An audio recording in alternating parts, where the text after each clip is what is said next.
Test 3. This is the IELTS listening test. You will hear a number of different recordings, and you will have to answer questions on what you hear. There will be time for you to read the instructions and questions, and you will have a chance to check your work. All the recordings will be played once only. The test is in 4 parts.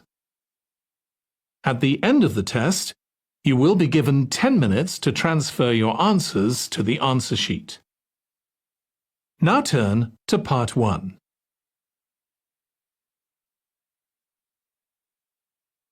Part 1. You will hear a woman who works at an employment agency talking to a man about jobs he could apply for. First, you have some time to look at questions 1 to 5.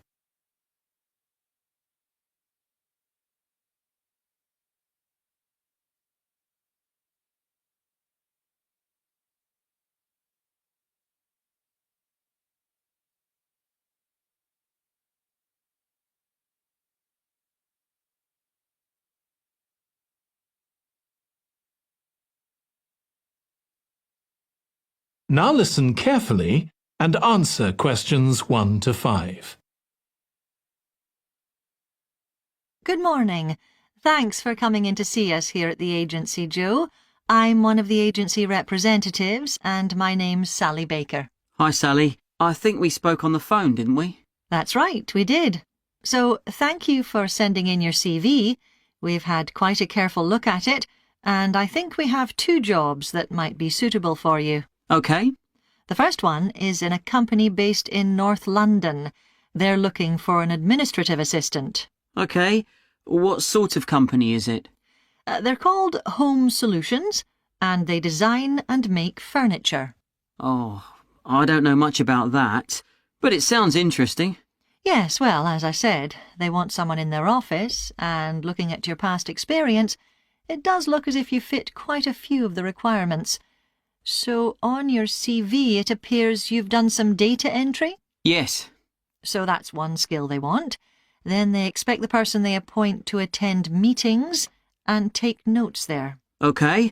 I've done that before, yes. And you need to be able to cope with general admin. Filing and keeping records and so on. That should be OK. And in my last job, I also had to manage the diary. Excellent. That's something they want here too. I'd suggest you add it to your CV. I don't think you mentioned that, did you? No. So, as far as the requirements go, they want good computer skills, of course, and they particularly mention spreadsheets. That should be fine. And interpersonal skills, which would be something they'd check with your references. I think that should be OK, yes. Then they mention that they want someone who is careful and takes care with details. Just looking at your CV, I'd say you're probably all right there. I think so, yes. Do they want any special experience? I think they wanted some experience of teleconferencing. Oh, I've got 3 years' experience of that. Let's see. Yes, good. In fact, they're only asking for at least 1 year, so that's great. So is that something that might interest you? It is, yes. The only thing is, you said they were in North London, so it would be quite a long commute for me. OK. Before you hear the rest of the conversation, you have some time to look at questions 6 to 10.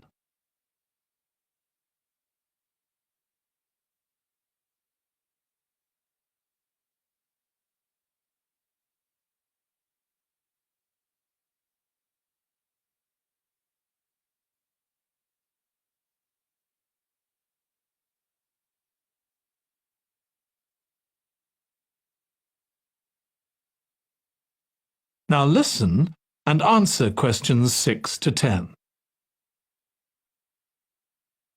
So the second position might suit you better as far as the location goes. That's for a warehouse assistant, and that's in South London. Yes, that would be a lot closer. And you've worked in a warehouse before, haven't you? Yes. So as far as the responsibilities for this position go, they want someone who could manage the stock, obviously, and also deliveries. That should be okay. You've got to keep track of stuff, but I've always been quite good with numbers. Good. That's their first requirement. And they want someone who's computer literate, which we know you are. Sure. Then they mention organisational skills. They want someone who's well organised. Yes, I think I am. And tidy? Yes, they go together really, don't they? Sure. Then the usual stuff. They want someone who can communicate well, both orally and in writing. Okay. And for the last warehouse job I had, one of the things I enjoyed most was being part of a team. I found that was really essential for the job. Excellent. Yes, they do mention that they want someone who's used to that, yes. Now, when you were working in a warehouse last time, what sorts of items were you dealing with? It was mostly bathroom and kitchen equipment, sinks and stoves and fridges. So you're okay moving heavy things? Sure, I'm quite strong and I've had the training. Good. Now, as far as experience goes, they mention they want someone with a licence and that you have experience of driving in London, so you can cope with the traffic and so on. Yes, no problem. And you've got experience of warehouse work. And the final thing they mention is customer service. I think, looking at your CV, you're okay there. Right. So, what about pay? Can you tell me a bit more about that, please? That is the end of Part 1. Part 2. You will hear a woman called Alice Riches talking on the radio about a scheme which involves closing streets to traffic to allow children to play. First, you have some time to look at questions 11 to 16.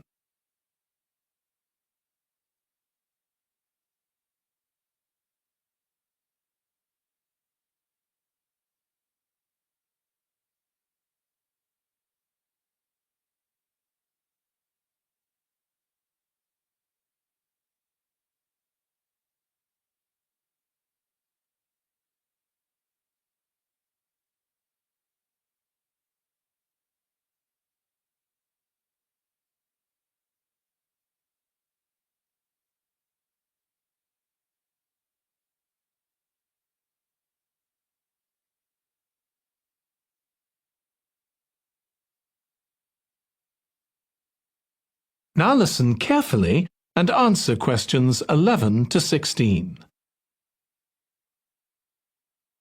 My guest on the show today is Alice Riches, who started the Street Play scheme where she lives in Beechwood Road. For those of you that don't already know, Street Play involves local residents closing off their street for a few hours so that children have a chance to play in the streets safely. She started it in her own street, Beechwood Road, and the idea caught on. And there are now street play schemes all over the city. So when did you actually start the scheme, Alice?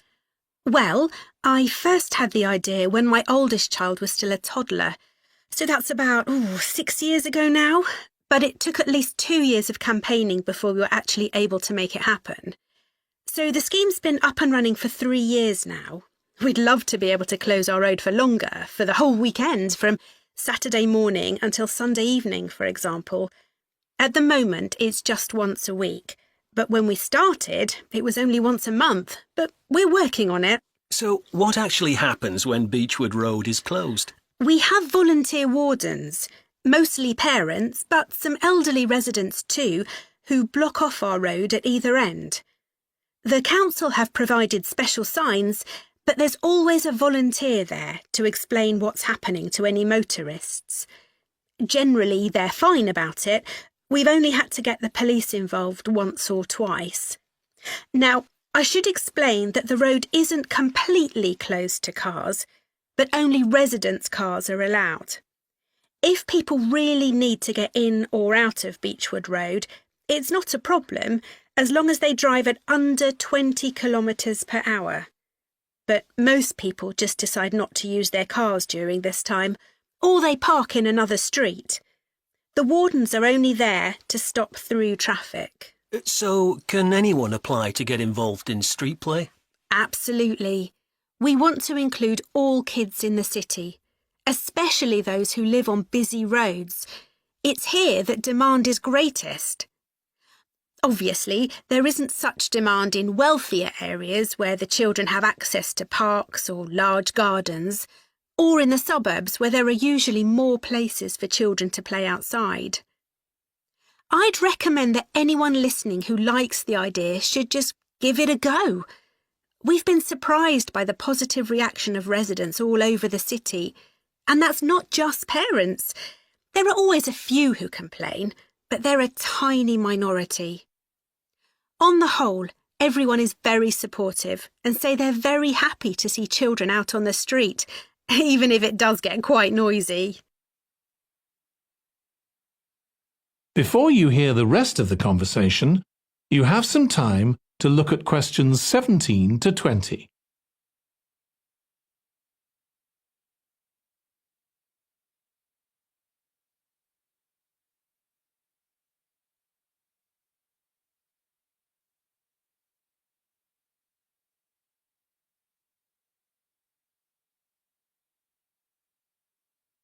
Now listen and answer questions 17 to 20. There have been so many benefits of street play for the kids.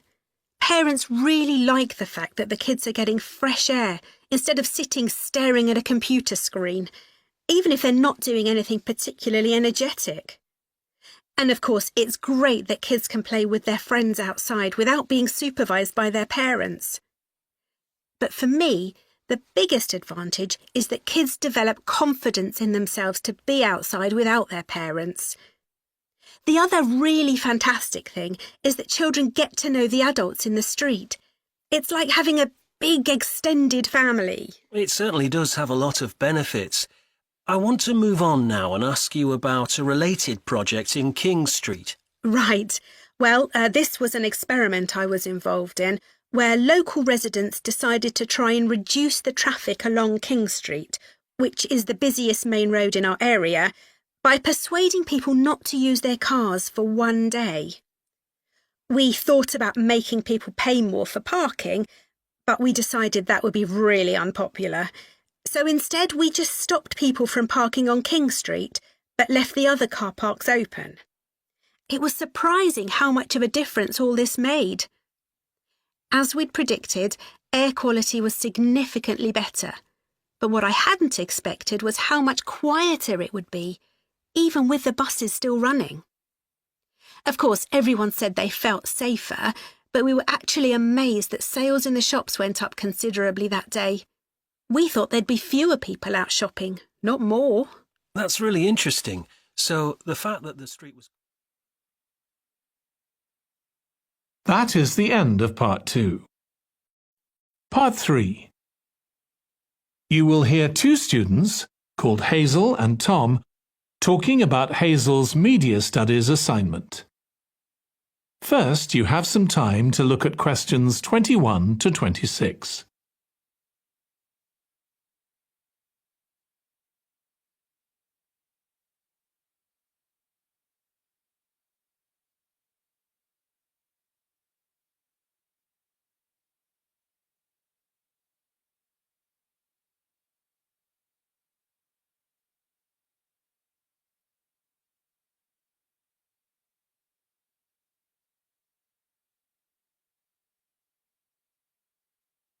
Now listen carefully and answer questions 21 to 26.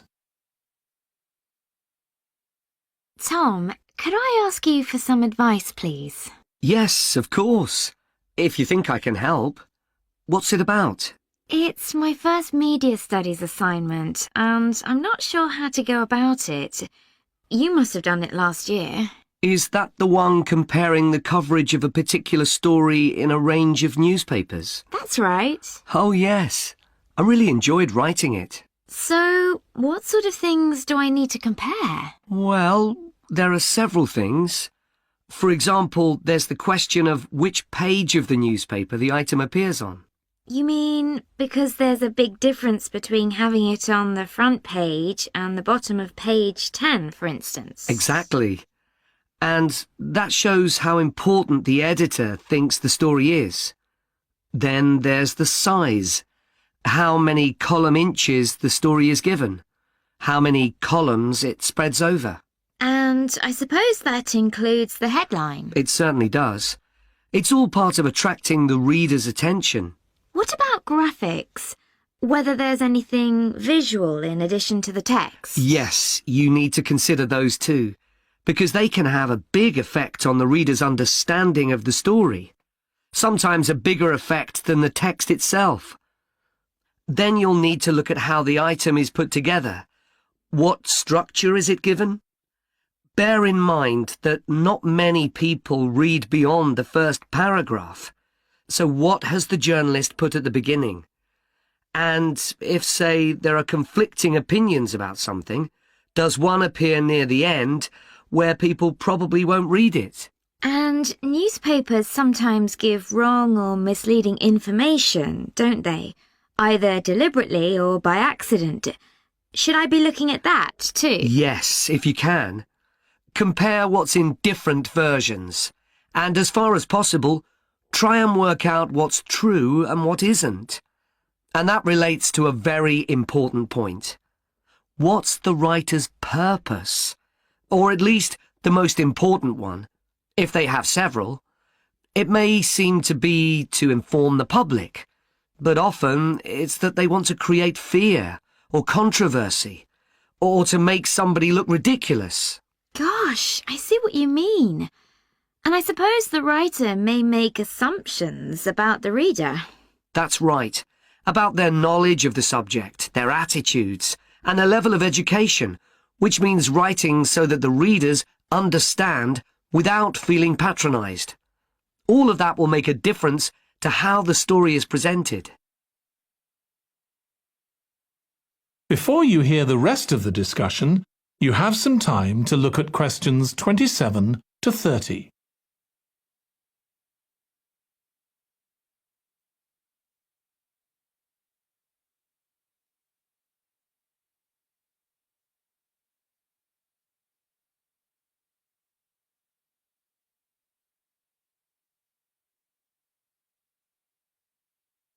Now listen and answer questions 27 to 30.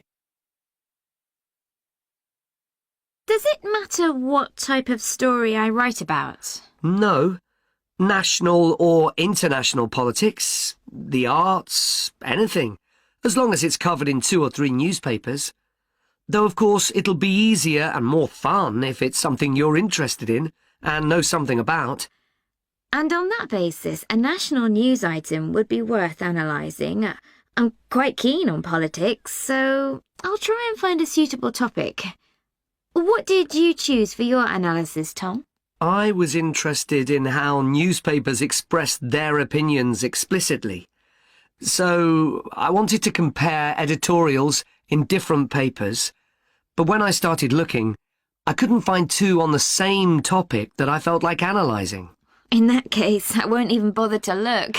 So in the end, I chose a human interest story, a terribly emotional story about a young girl who was very ill, and lots of other people, mostly strangers, raised money so she could go abroad for treatment. Actually, I was surprised. Some papers just wrote about how wonderful everyone was, but others considered the broader picture, like why treatment wasn't available here. I usually find stories like that raise quite strong feelings in me. I'll avoid that. Perhaps I'll choose an arts topic, like different reviews of a film or something about funding for the arts. I'll think about that. Yes, that might be interesting. Okay, well, thanks a lot for your help, Tom. It's been really useful. You're welcome. Good luck with the assignment, Hazel. That is the end of Part 3. Part 4. You will hear part of a lecture on the early history of keeping clean. First, you have some time to look at questions 31 to 40.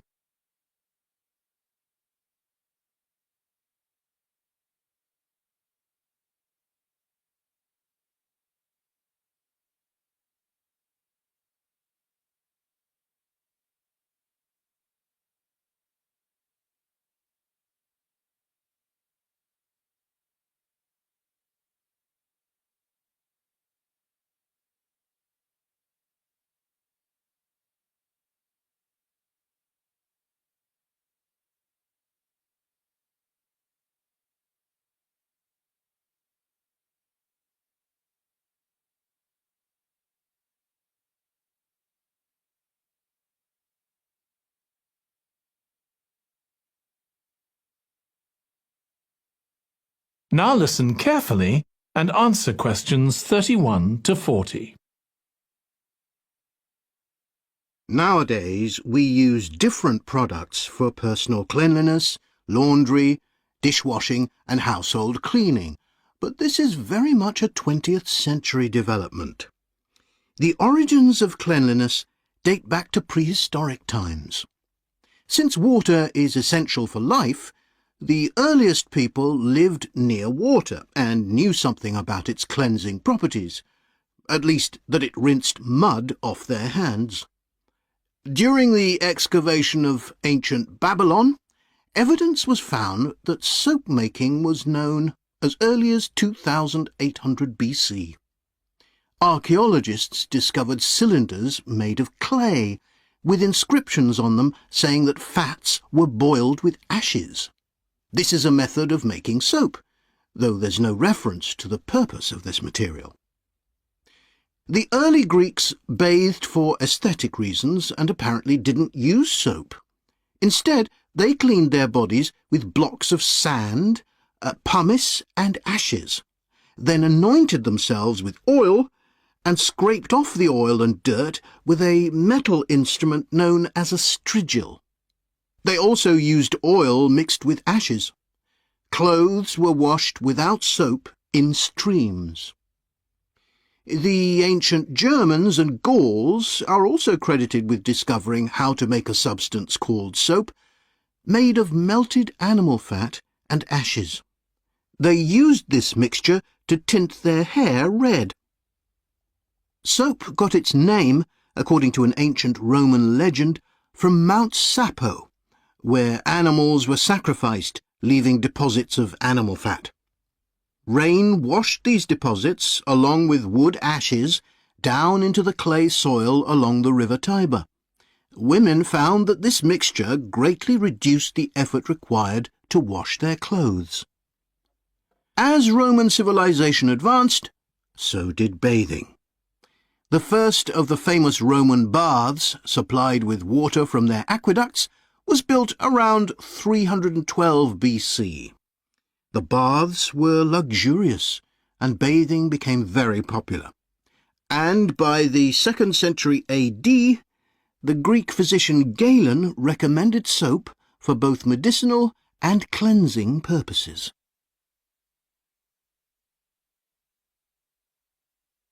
After the fall of Rome in 467 AD and the resulting decline in bathing habits, much of Europe felt the impact of filth on public health. This lack of personal cleanliness and related unsanitary living conditions were major factors in the outbreaks of disease in the Middle Ages, and especially the Black Death of the 14th century. Nevertheless, soap-making became an established craft in Europe, and associations of soap-makers guarded their trade secrets closely. Vegetable and animal oils were used with ashes of plants, along with perfume, apparently for the first time.